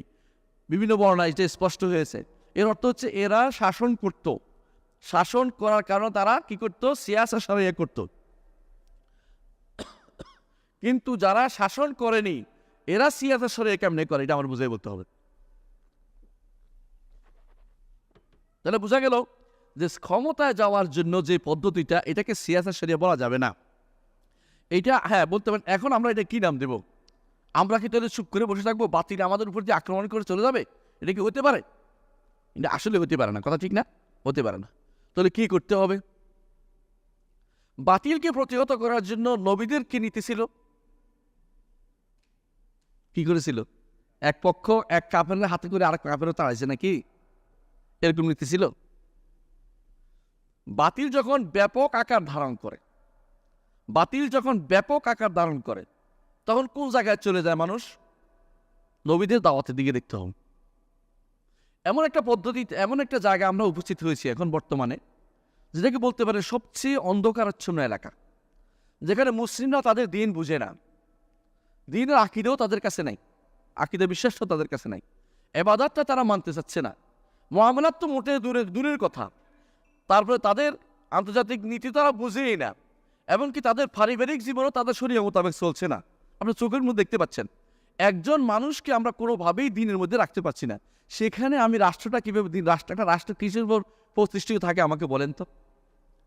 আল্লাহ তাআলা কোরআনে কারীম বলেছেন, কোরআনে কারীম আল্লাহ তাআলা যেটা বলেছেন দেখেন, ওয়াদাল্লাহুল্লাযীনা আমানু ওয়া আমিলুস সালিহাতি লা ইস্তাখলিফান্নাহুম ফিল আরদি। আল্লাহ তাআলা বলছেন যে যারা ঈমান আনে এবং আমলে সালেহ করে, তাদেরকে আল্লাহ তাআলা ক্ষমতায় বসাবেন। ঠিক মদিনার জিন্দেগিতে মদিনাতে কোনো কাফের অস্তিত্ব ছিল না। ইহুদিরা ছিল আর রাসূলুল্লাহ সাল্লাল্লাহু আলাইহি ওয়াসাল্লামের ছিল। তাদের সাথে চুক্তি হয়েছে ইহুদিদের সাথে। রাসূলুল্লাহ সাল্লাল্লাহু আলাইহি ওয়াসাল্লাম মদিনা রাষ্ট্রের প্রধান ছিলেন, কারণ মদিনাতে সবাই রাসূলের কর্তৃত্ব স্বীকার করে নিয়েছে। এবং মদিনাতে বাহ্যিকভাবে কোনো ব্যক্তি, তারা বেশিরভাগই ছিল মুনাফিকরা বেদুইন এলাকার, তো এরা মদিনাতে কেউ কোনো দিন রাসূলুল্লাহ সাল্লাল্লাহু আলাইহি ওয়াসাল্লামের বিরোধিতা করার সাহস করে না। এবং ঈমান আমলে পোক্ত থাকার কারণে আল্লাহ তাআলা তাদেরকে সেই ক্ষমতা দিয়েছে, ক্ষমতা দেওয়ার কারণে এই ক্ষমতাই সারা দুনিয়া, এই ক্ষমতার আলো সারা দুনিয়াতে প্রচার প্রসারিত হয়েছে। কিন্তু আমি আপনাকে বলতে চাই, তাহলে বোঝা গেল যে আগে সব কিছুর আগে আপনার ভিত মজবুত করতে হবে। নবীরা যে পদ্ধতিতে এগিয়েছে সেই পদ্ধতিতে আপনাকে যেতে হবে, সেই পদ্ধতিতে আপনাকে যেতে হবে। সেটা কি? মানুষ ঠিক করতে হবে। যে পদ্ধতিতে আমি প্রথমে বলছি, কু আনফুসাকুম ও আহলিকুম নারা, নিজেকে এবং নিজের পরিবারকে জাহান্নাম থেকে বাঁচাও। বাংলাদেশের প্রতিটি মানুষ যদি এই নীতি অবলম্বন করে, এটা যদি মানুষের দাওয়াত দেই যে আসেন আমরা প্রত্যেকেই নিজেকে বাঁচাই, পরিবারকে বাঁচাই, পরিবারকে বাঁচাই, তাহলে কিন্তু আমাদের এটা খুব দ্রুত উন্নতি করবে। আমি বলছি না লাস্ট সলিউশন, বলছি না লাস্ট সলিউশন আমার কাছে এখনো আছে, আমি সামনে আগেছি। আচ্ছা, এরপরে বাকি রইল। এখন বলে যে আপনি এখন নিয়ে আসেন পরিবার নিয়ে, আপনি তো এখনো তবলিগলাদের কথা বলতেছেন। এটাই মানুষকে বলে আমাদেরকে, তবলিগদের কথা যেটা ভালো হইলে এটা খারাপ না, খারাপটা খারাপ, ভালোটা ভালো, বুঝলেন না কথা না? যেটা নবীদের কোনো কথা তারা নিয়ে থাকে, এটাকে আমরা খারাপ তো বলতে পারি না। একজন মানুষের দায়িত্ব কিন্তু আল্লাহ দিতেই দিয়েছেন, কু আনফুসাকুম ওয়া আহলিকুম নারা। পরিবার বলতে যতটুকু তার অধীন আছে এটা প্রত্যেকটাই বোঝায়, নিজেকে অন্যকে বাঁচান। কিন্তু রাষ্ট্রকে বাঁচানোর কি আমার দায়িত্ব নেই? দায়িত্ব আছে। সেটা কি? মান রাআ মিনকুম মুনকারান ফালিয়ুগাইয়িরহু বিয়াদিহি ফাইল্লাম ইয়াস্তাতি' পাবে লিসানি ফাইল্লাম ইয়াস্তাতি' পাবে কালবিহি। আপনি হাত দিয়ে না পারলে মুখ দিয়ে, মুখ দিয়ে না পারলে অন্তর দিয়ে। কিন্তু প্রতিহত করতে গিয়ে এর চেয়ে বড় কোনো কিছু করতে পারবেন না। ইসলামী শরীয়তে স্বতঃসিদ্ধ নিয়ম হচ্ছে, কোনো কিছু প্রতিহত করতে গিয়ে তার চেয়ে বড় ধরনের ফিতনা টেনে আনতে পারবেন না। যেটা শরীয়তে নিষিদ্ধ এমন কোনো কাজ হয়, এটা করতে পারবেন না। কোনো হারাম পদ্ধতিতে আগে এগিয়ে যেতে পারবেন না। হারাম পদ্ধতির উপর নির্ভর করে আপনি যেতে পারবেন না। আপনি হারাম পদ্ধতির উপর নির্ভর করে ক্ষমতায় গেলেন, ক্ষমতায় গিয়ে হারাম পদ্ধতি বাতিল করতে পারবেন? আপনি যতই কান্নাকাটি করেন পারবেন না, কারণ আপনাকে তখন বলা হবে আপনি তো এটার উপর দিয়ে উঠে আসছেন। আপনার এই পদ্ধতিটা কিভাবে আপনি তাড়াবেন আগে চিন্তা ভাবনা করেন। আপনি সাময়িক সুবিধা পাওয়ার জন্য আপনি অনেক কিছু মেনে নিচ্ছেন, দীর্ঘমেয়াদী সুবিধাটা আপনি নেন। সেটা হচ্ছে জনগণ, গণ বিস্ফোরণ, যেটাকে বলা হয় গণজাগরণ, এটা আপনার দরকার। গণজাগরণ মঞ্চ বলছি না, মানে গণজাগরণ আপনার দরকার, যেটা মানুষকে বোঝানো, যার মাধ্যমে আপনি সারা বাংলাদেশের অথবা বাংলা ভাষাভাষী অথবা মুসলিম জনগোষ্ঠীকে আপনি বুঝাতে পারবেন যে আমরা আমাদের দ্বীনের দিকে ফিরে আসি। হাত্তা তার জইলা দীনকুম, রাসূলুল্লাহ সাল্লাল্লাহু আলাইহি ওয়াসাল্লাম এটা বলেছেন যে তাতাদা আলাইকুমুল উমাম, সমস্ত জাতি তোমাদের উপরে হুমড়ি খেয়ে পড়বে, যেভাবে খাবারের উপরে ভোকা মানুষরা লাফিয়ে পড়ে খাবার জন্য, সমস্ত জাতি তোমাদের উপরে এভাবে পড়বে। তারপর রাসূলুল্লাহ সাল্লাল্লাহু আলাইহি ওয়াসাল্লাম সব শেষে বলেছেন, এর থেকে মুক্তির উপায় বলেছেন, হাত্তা তার জইলা দীনকুম, তোমরা দ্বীনের দিকে ফিরে আসতে হবে। একমাত্র উপায় হচ্ছে আমরা আমাদের দ্বীনের দিকে ফিরে আসতে হবে। এই দিনকে প্রত্যেককে বুঝাতে হবে, এবং দিন যে কিসের নাম এটা বুঝাতে হবে। কিন্তু সমস্যা হচ্ছে মানুষ তো বিভক্ত হয়ে আছে। দিন বোঝানোর ক্ষেত্রে তো আপনি কাউকে পাচ্ছেন না। আপনি ধরেন, যদি আপনাদের সিলেট শহর তো ইসলামিক শহর, মাশাআল্লাহ, একেবারে খাঁটি আল্লাহ ওলিদের এলাকা, 360 আউলিয়ার দেশ। এখানে কি আপনি একত্র করতে পারবেন শতকরা 10%, 15% একত্র করতে পারবেন যে এরা ইসলামকে রাষ্ট্র ব্যবস্থা হিসেবে চায়? পারবেন না, পারে না, কারণ তারা জানে না। আমি কেউ তাকফির করছি না, কিন্তু মনে রাখেন অধিকাংশই জানে না, কারণ তাদেরকে শিখানো হয় নাই। তারা পড়েছে, বড় হয়েছে কাদের দস্তরখানে, পাশ্চাত্যের দস্তরখানে বড় হয়েছে, ওদের শিক্ষা ব্যবস্থায় শিখেছে আপনার সন্তান পছন্দ করে দাড়ি না রাখা, আপনার মেয়ে পছন্দ করে যেন বোরকা না পরে, আপনার ছেলে পছন্দ করে ঘুম থেকে উঠে আগে টিভিটা টিপ দিবে, ফজরের নামাজ তো দূরের কথা, আপনার পরিবারের মতো ইসলাম আমি দেখতে পাই নাই। আপনি যখন আসেন ইয়াতে টক শোতে আসে, আপনি বলেন যে এই ইসলামের নারীর ক্ষমতায়নের বিষয়টা, ইসলাম রাষ্ট্রপ্রধান বা ইসলামের নারীদের এটা হইতে পারবে না, বিষয়টা পুনরায় বিবেচনা করা দরকার। বুঝা গেল আপনার মধ্যে তো ইসলাম নাই, আমি আরেকজনকে কি ইসলামের কথা বলবো? আপনি ভালো করে একটু দেখেন আপনি কোন জায়গা থেকে ডাকছেন কাকে, আপনি আমাকে কোন দিকে ডাকছেন। কবি বলছেন ওমা ইয়াজআলুল গুরাবা লাহু দালিলান ইয়াদুল্লু আলা জিয়াফিল কিলাবি, যে ব্যক্তি মনে করে আমাকে পথ দেখাবে, কাক, কাক কোথায় নিয়ে যাবে আপনাকে? ময়লার বাগানে নিয়ে যাবে, কারণ কাকের সবচেয়ে প্রিয় জায়গা ময়লার বাগান। আপনার বন্ধুরা ইউরোপ আমেরিকাকে তাদের আগে থেকেই তাদের আদর্শ মেনে বসে আছে, ওখান থেকে ঘুরে আসছে শুধু প্রশংসার প্রশংসা। আমাদের শেখ মোহাম্মদ সালেহ ওসাইমিনকে একজন বলছিল যে ইউরোপ আমেরিকান লোকেরা তো ইসলামের এই প্র্যাকটিস করে অনেক কিছু ইত্যাদি ইত্যাদি। তিনি বলছেন না, তুমি ভুল বলছো, এটা বলতে পারো না।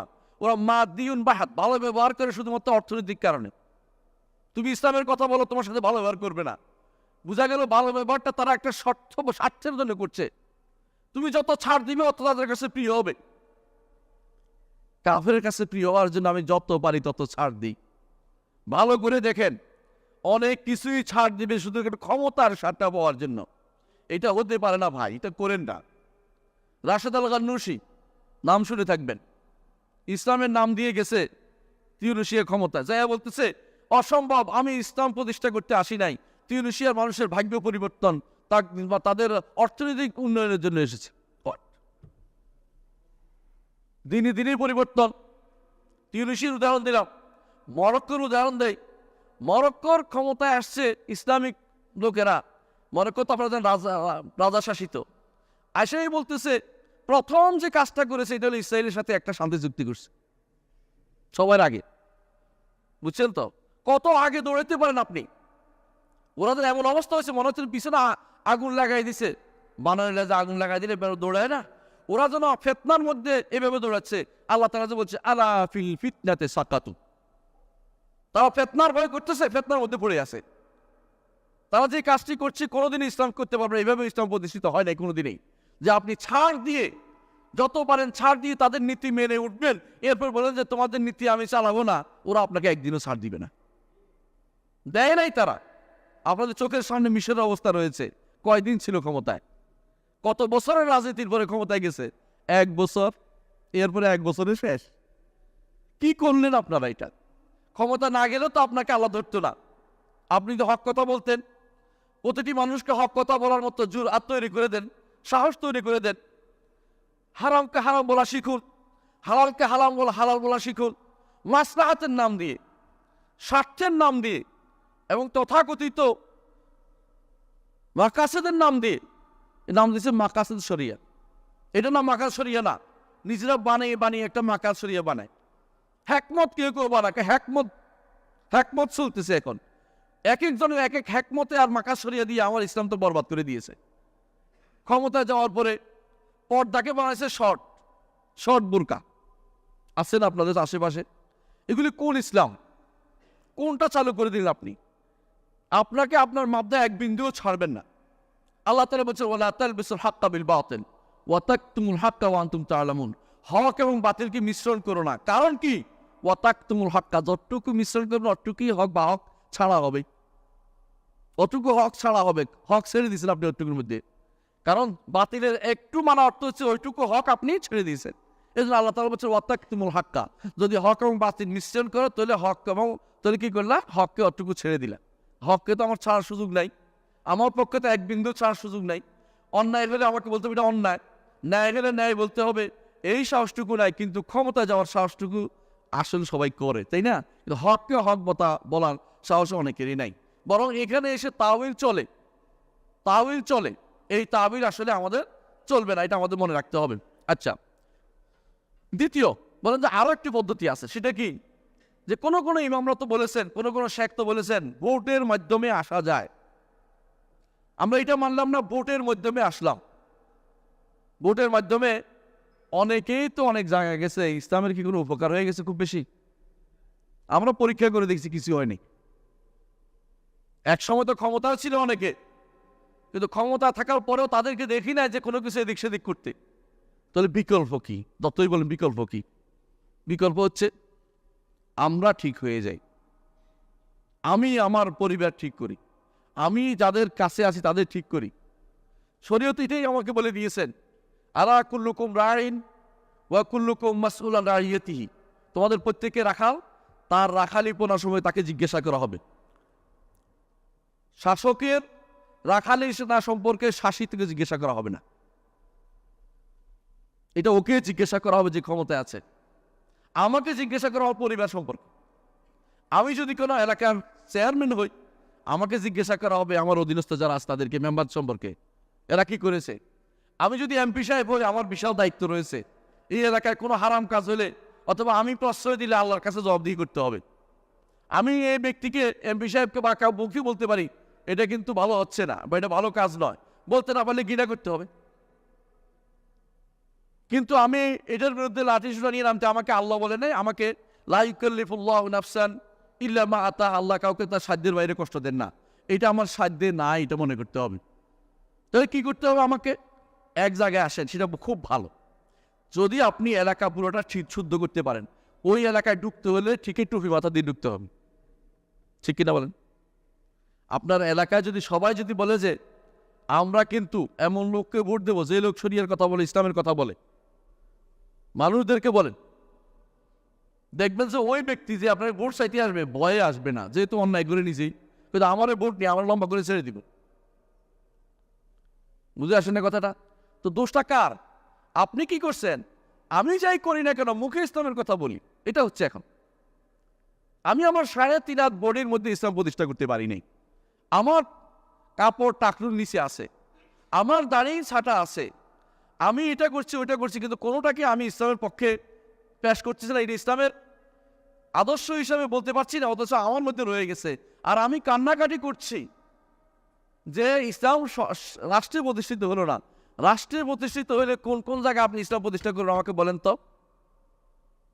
আপনি যেখানে করতে যাচ্ছেন সেটা তো মানুষের উপরেই করতে যাচ্ছেন। আপনি কি আশ্চর্য হবেন, এখন বাংলাদেশে যে সমস্ত আইনগুলি প্রচলিত আছে আল্লাহর শরিয়ার বিরুদ্ধে আইন অনেকগুলো আছে। আইয়ুব খানের আইনটা আল্লাহর শরিয়ার বিরোধী না? আইয়ুব খানের আইনটা আল্লাহর শরিয়ার বিরোধী না? অথচ আরো আইয়ুব খানের আইনটা এখন একেবারে অনবরত বাস্তবায়িত হচ্ছে বাংলাদেশে। আপনি এইটাকে বন্ধ করার চেষ্টা করতে পারেন না, একটা আইন পারেন না ঠিক করতে, একটা আইন। আইয়ুব খানের আইনটা অবশ্যই শরিয়ার বিরোধী। এরকম আরেকটা আইনগুলি যখন আসবে আপনি পারবেন না। এলজিবিটির জন্য একটা আইন অথবা ট্রান্সজেন্ডারের জন্য একটা আইন আসবে, এরকম আইন যখন আসবে আপনি কিছুই করতে পারবেন না, শুধু কেবল আপনি ক্ষমতা যাইবেন, ক্ষমতা গেলে আপনিও তো এটাই করবেন, কিছু করতে পারবেন না। আপনার কি দরকার? জনগণ প্রত্যাখ্যান করে, জনগণ চায় না, এটুকু বলতে পারবেন। যদি আপনি ইউরোপ আমেরিকাকে ভয় পান, কাফেরদের ভয় পেলে এটুকু বলতে পারবেন আমার জনগণের পক্ষে নাই। আর আল্লাহকে ভয় পেলে তো আপনি প্রথমে তাদেরকে অস্বীকার করবেন, এটা আমার শরিয়া মানে না, কোরআন সুন্নাহ মানে না, এটা বলবেন। কিন্তু আপনি কি জানেন ইন্টারন্যাশনালি আমরা কতটুকু দুর্বল? বাংলাদেশের মতো দুর্বল রাষ্ট্র কয়টা আছে আপনি বুঝেন?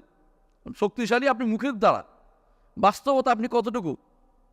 একটা শত্রু দেশ পরিবেষ্টিত, অনেক দেশ পরিবেষ্টিত, আমরা অনেক দেশ, আবার বের হওয়ার জায়গা নেই।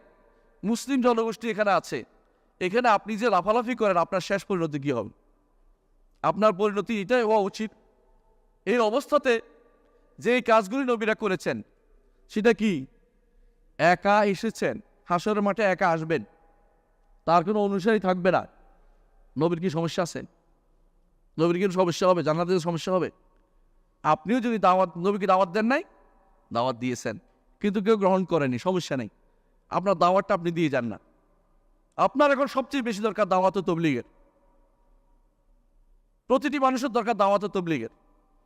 যেগুলি আপনি পারবেন না সেগুলো নিয়ে আলোচনা করেন না, ওগুলো আপনার দায়িত্বের ভিতরে নাই। যে জিনিস আল্লাহ আপনাকে দায়িত্ব দেন নাই সেগুলো জোর করে নেবেন না, সেগুলি না নিয়ে আপনি যেটা আল্লাহ দায়িত্ব দিয়েছেন সেটা পালন করেন।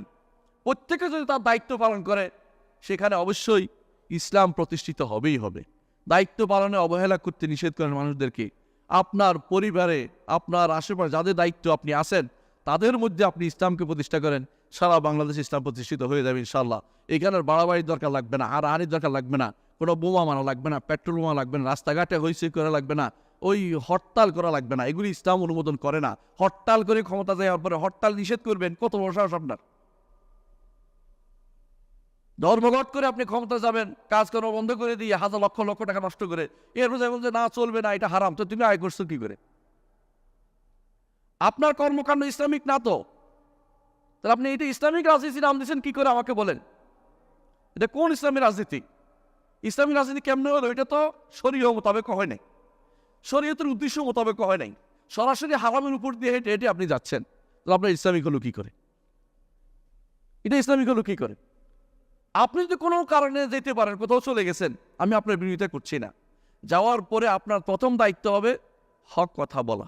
কিন্তু আপনি গিয়ে সেখানে হক কথা বলতে পারবেন না, কারণ হচ্ছে আপনি এত এত ধারা নম্বরে আপনি আটকে আছেন, ওই ধারাতে আপনি বাধা আছেন, ওই দ্বারা আপনাকে কথা বলতে দিচ্ছে না, ওই দ্বারা আপনাকে সেজদা করতে দিচ্ছে অন্যকে, ওই দ্বারা আপনাকে দাঁড়ায় থাকতে বলতেছে, ওই দ্বারা আপনাকে ফুল দিতে বলতেছে, ওই দ্বারা আপনাকে, আপনি তো পাগল, নিজের উপর দিয়ে জুলুম করতেছেন। এই নিজের উপর জুলুম আপনি কেন করবেন? আল্লাহ তাআলা আপনাকে কোনো রকম মুক্তি দিচ্ছে, একটা দেশে আছেন শান্তিতে, এখানে আপনি যে কোনোভাবে আপনাকে দিন পালন করতে কোনো অসুবিধা হচ্ছে না, না আপনি শুধুমাত্র দিন পালন করতে বলতে অসুবিধা হচ্ছে না, না এটা আমি বলা না, আমি জোর করে মানুষের উপর দিয়ে চাপিয়ে দেবো, এটা তো হবে না, জোর করে আপনার এটা নিবে না। জনগণ যদি না, জনগণের যে অবস্থা এখন যাচ্ছে, এই অবস্থাতে আপনি কোনোদিন ক্ষমতায় যে কিছু করতে পারবেন না, এটা বেহুদা কথা। অনেকে মনে করে তাহলে কি আমরা জনগণের দ্বারা ক্ষমতা আসতেছি নাকি? না, এটা বলি নাই আমি, এটা বলি নাই, কিন্তু আপনি কাকে শাসন করবেন আপনি দেখতে হবে।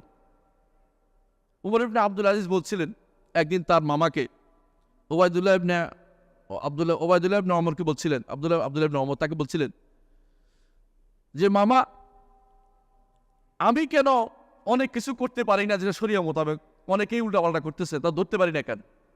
অথচ ওমর রাদিয়াল্লাহু আনহু কিভাবে করছিলেন? তখন গুরুত্বপূর্ণ একটা বলছিলেন ওবায়দুল্লাহ ইবনে ওমর, তিনি বলছিলেন, আব্দুল্লাহ ইবনে ওমরের ছেলে অথবা ওনার ভাই, এমনই আসছেন নামটা, তো উনি বলছিলেন, ওনার না হয় সরাসরি, তিনি বলছিলেন যে শোনো, ওমরের প্রজা ছিলাম আমরা, আমার বাবারা। ওমরের প্রজা ছিলেন কারা? ওসমান, আলী, তলহা, জুবাইর, জান্নাতের সংবাদের ব্যক্তিরা। সুতরাং উনি যেভাবে বলছেন সেভাবে সব চলেছে। আর তোমার প্রজা হচ্ছে কারা? দেখো তোমার প্রজারা কারা। এই প্রজাগুলি কি তোমার কথা শুনে? এই প্রজাগুলি তোমার কাছের চলতে চায় না। দুই একটা কথা শুনলে তো বহুত ভালো আছো, শুকরিয়া আদায় করো যেটার মধ্যে আছে। কামা তাকুনু ইউআল্লাহ আলাইকুম, তোমরা যেমন হবে তোমাদের শাসকটা ওরকমই হবে। নতুন কোনো পদ্ধতি আপনি এখানে অ্যাপ্লাই করবেন, যে আপনি বলবেন যে আমি হারামের উপর বেসাত করে যাইব, অথবা আমি এটা করে ফেলতে পারবো, এটা করে ফেলতে পারবেন না। আপনি যেটা করতে পারবেন, শরীর বলছে এটা করেন। সেটা কি? কু আনফুসাকুম ও আহলিকুম নারা, দিন শিক্ষা আপনার সন্তানদেরকে দেন না। অথচ ইসলামী রাষ্ট্রের প্রথম কাজ হচ্ছে দিন শিক্ষা থাকতে হবে। আমি একটা উদাহরণ দিন, শেষ করবো আমার বক্তব্য, একটা উদাহরণ দিয়ে শেষ করব। আপনারা জানেন যে এই সৌদি রাজবংশ বর্তমান যেটা, আলে সৌদ, মাঝখানে 30 বছর ক্ষমতা ছিল না। কত বছর? 30 বছর, একদিন দুদিন না। কোথায় ছিল তারা? কুয়েতে, আল সাবা গোষ্ঠীর কাছে ছিল। এই জন্য কুয়েতের জায়গা দিছে তারা, ওই সময় কুয়েতে জায়গা দিছে ওই সময়, খালিদ যুদ্ধের সময়। এটা সোজবাজ করছে আর কি, সোজবাজ বুঝেন না?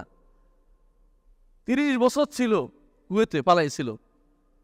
আব্দুল মালিক আব্দুল আইজের বাবা আব্দুর রহমান আল ফয়সাল পালিয়েছিল ওখানে। এই 30 বছর আলেমরা কি করেছে জানেন কিনা? যুদ্ধ করছে, হানাহানি করছে, মারামারি করছে, কিচ্ছু করে নাই। মসজিদে ঢুকে গেছে, পড়াইছে, আলেম তৈরি করেছে। মালিক আব্দুল আজিজ 30 বছর পরে ক্ষমতা ঢুকছে, ঢুকে বলছে মোহাম্মদ ইবনে ইব্রাহিম আল শেখ, ওনাদের নানার মতো হয়, বলছে আপনি আমার জন্য কি করেছেন? বলছে তোমার কি দরকার? বলছে আমার দরকার বিচারক। এই তোমরা বিচারক চলে যাও। আমার দরকার মোহতাসিব, এরা যাও। আমার দরকার ও মুখে এরা যাও। 30 বছর লোক তৈরি করেছে, আলেম তৈরি করেছে। আর আমি জাহেলদের উপর ক্ষমতা যেতে চাই। নিজেও জাহেল, নিজের সন্তানদেরকে কিন্তু আলেম পড়াই না। আমার এলেম হচ্ছে কয়েকটা বই, অমুক ব্যক্তির চিন্তা, অমুক ব্যক্তির চিন্তাধারা, ওইটা একমাত্র আমার এলমের বই। এর আগের এলমগুলি কই গেল? এই যে বইগুলি আমরা একটা পড়লাম, নাম উল্লেখ করতেছিলাম না আমি, 100-র উপরে বই যেগুলি সিয়াসের উপরে, ওইগুলি কে পড়েছে? ইবনে তাইমিয়ার সিয়াসা শরিয়া কেন পড়া হইল না? সেখানে কেন নিজের মন মতো একটা সিয়াসা শরিয়া চলে আসলো কেন? এটাকে আবার ইসলামী রাজনীতি কেন নামকরণ করলাম? এটা ইসলামী রাজনীতি না, এটা ইসলামী রাজনীতি বলতে পারেন না। ইসলামী রাজনীতির কোনো কিছুই এর মধ্যে না। এটা শুধুমাত্র ব্যক্তিগত একটা উদ্দেশ্য চরিতার্থ করা ছাড়া কিছুই নয়। আসুন আমরা আগের জায়গায় ফিরে আসি, আগের জায়গা অর্থাৎ শরিয়া মোতাবেক ফিরে আসি, শরিয়া মোতাবেক পদ্ধতিতে আসি। আমরা যে পদ্ধতিতে আগতে পারলে আল্লাহ তাআলা খুশি হবেন। আল্লাহ তাআলা আমাদের যে ওয়াদা করেছেন, ওয়াদাল্লাহু আল্লাযীনা আমানু ওয়া আমিলুস সালিহাত লা ইস্তাখলিফান্নাহুম ফিল আরদ। দুটি কাজ লাগবে, ঈমান ও আমল সালেহ লাগবে। ঈমানের জায়গাতে ঘাটতি আমাদের ভুরি ভুরি, ঈমানের জায়গাতে ঘাটতি। আপনি এই কুমারপাড়ার আশেপাশে দোকানেতে জিজ্ঞাসা করেন আল্লাহ কোথায়, দেখবেন যে আল্লাহ সর্বোচ্চ বিরাজমান। ঈমানের জায়গাতে নাই, আল্লাহ আপনার কি জন্য সাহায্য করবে? আমলে সালেহ বলতে আপনি যেটা বোঝেন এটা হলো এই তো 12 রবিউল আউয়াল পালন করা, কবরে সিন্নি দেয়া, পানি ঢেলে দেয়া, মাজারের মধ্যে নাচানাচি করা, গান গাওয়া, এগুলো তো আপনার কাছে আমলে সালেহ হয়ে গেছে। এক একজন ইসলামিক গান নাম দিয়ে হারাম কাজ করতেছে, এগুলি আমলে সালেহ হয়ে গেছে। এগুলি কোনোদিন আমলে সালেহ নয়। আল্লাহ আমাদের বুঝার তৌফিক দান করুন। আমি আমার বক্তব্য দূরে সরে দিচ্ছি না। রাষ্ট্রনীতি কি বুঝছেন? বলছি আমি ইসলাম যেটাকে রাজনীতি বলে, এটার আমি অনেকগুলো সেক্টর আপনি উল্লেখ করেছেন, 9টা সেক্টর বলেছি, মনে আছে? এগুলো ইসলামী রাজনীতি। যেইটা আপনি ইসলামী রাজনীতি বলে এগুচ্ছেন, এটা ইসলামী রাজনীতি। আপনি নিজের বলছেন যে এটা একটা ইজতিহাদ করছি, আমি এটা করছি, আমি এটা বুঝছি। আপনার এই বুঝটা অবশ্যই শুদ্ধ হতে হবে। যেই বুঝ শুদ্ধ না, সেই বুঝ নিয়ে এগিয়ে যাওয়া উচিত না। এটা হলো মূল কথা। আপনি কিভাবে এগোবেন সেটা আপনি সিদ্ধান্ত নেবেন। আমি আমার বক্তব্য শুধু বলার দায়িত্বে আছি, সেটা বলেছি। ওমা আলাইনা ইল্লাল বালাগুল মুবিন ওয়া আখির দাওয়ানা আলহামদুলিল্লাহি রাব্বিল আলামিন। আসসালামু আলাইকুম ওয়া রাহমাতুল্লাহি ওয়া বারাকাতুহু।